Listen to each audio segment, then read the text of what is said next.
This is the heart of the New Zealand dairy industry, where the hills are usually lush and green. But in the province of Waikato, like most of the country, it's been another long hot summer and the moisture in the soil is disappearing. Forecasters say there isn't much rain on the way, and dairy farmers like Chris Lewis are preparing extra feed for their cows. But ironically, the dry may produce a positive. History will tell me when there's been dry conditions, our production has dropped a lot.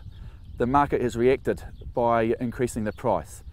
And that's exactly what the New Zealand dairy industry wants to hear. It's the largest exporter in the world, but because of increased supply from other markets and decreased demand from China, the price has crashed. Most dairy farmers in New Zealand supply to the giant cooperative Fonterra. It reduced this year's forecast payout to farmers by almost 50% after last year's record high of $6.49 a kilogram.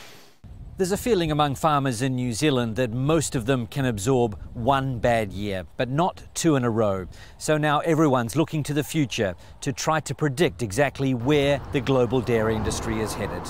Those watching the markets believe the reduction in price was more of a correction than anything else, and the industry will pick up. They believe the slump won't have too big an impact on New Zealand's otherwise solid economy that relies heavily on exports. We still see the story of growing incomes in those developing countries like China and other places as continuing. It's definitely a soft patch for the sector, but more medium term and long term we see continued growth into the sector. All the farmers can do is try to adjust to their hefty pay cut. This will be a good learning curve for us. We'll have to relook at our expenses, look at our business model, and we might have to make some changes for the future. And the good news is banks have revised their production forecasts down because of the dry weather. A drop in supply should mean an increase in price.